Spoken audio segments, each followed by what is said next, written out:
Bonjour et bienvenue sur ce nouvel épisode des capsules web de Laurence. Mon nom est Laurence Galambert. Si vous êtes entrepreneur et que vous souhaitez vendre vos services sur le web, vous êtes à la bonne place. Aujourd'hui, on va parler de délégation. On va voir comment déléguer et pourquoi déléguer est important pour vous aider à passer à la vitesse supérieure dans votre activité. C'est parti!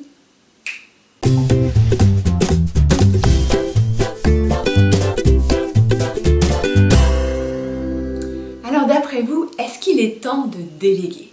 Est-ce que ça vaut le coup de déléguer? Pourquoi déléguer? On ne va pas aborder tout cela après une toute petite capsule vidéo, mais je voulais vous donner des éléments pour vous aider à faire ce premier pas. Alors, est-ce que c'est important de déléguer? La réponse est oui. La réponse est oui.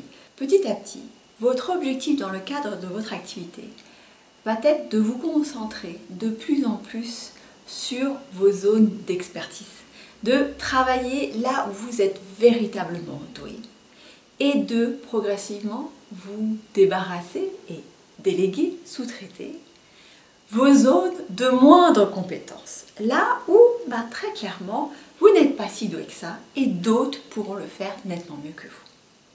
Voici l'objectif. Et je vais vous aider à définir quelles sont vos zones de brillance, là où vous êtes vraiment doué et là où à terme, il faudrait que vous fassiez presque que ça pour passer vraiment votre activité à une vitesse supérieure. Et puis ces zones d'incompétence, eh oui, on a des zones d'incompétence et on va vous aider à mettre le doigt dessus. Alors comment faire cet exercice? C'est simple, vous allez prendre une petite feuille de papier et puis vous allez mettre 4 colonnes. La première colonne, ça va être votre zone de brillance. Donc c'est ce que j'appelle la zone de brillance. C'est là où vous êtes vraiment particulièrement doué. Comment vous aider à mettre le doigt sur cette zone de brillance? Imaginez-vous, ce sont les activités que vous pourriez pratiquer, réaliser sans jamais vous en lasser. Vous pourriez faire cela nuit et jour sans vous fatiguer. Ce sont ces activités qui vous régénèrent plutôt que ne vous fatiguent. Je vous donne un exemple. Pour moi, animer un groupe, former un groupe, c'est une activité qui se trouve dans ma zone de brillance. Voilà, c'est quelque chose dans lequel je m'épanouis profondément et à la fin d'une journée, j'ai plus d'énergie que quand je l'ai commencé. Et pourtant, la journée a été longue. Je vous demande de noter ça. Ensuite, vous allez avoir cette deuxième colonne. La deuxième colonne, c'est votre zone d'excellence. Vous êtes bon là-dedans. Vous êtes même très bon. Mais la différence avec votre zone de brillance, c'est que vous ne pourriez pas faire cette activité nuit et jour.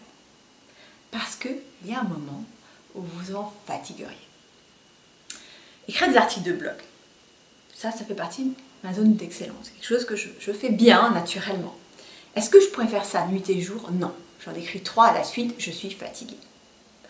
Voyez à votre tour qu'est-ce qui se trouve dans votre zone d'excellence. Troisième colonne, votre zone bon. Votre zone où vous êtes bon. Ça veut dire quoi? Ça veut dire que c'est quelque chose que vous faites bien, mais que d'autres vont pouvoir faire aussi bien que vous.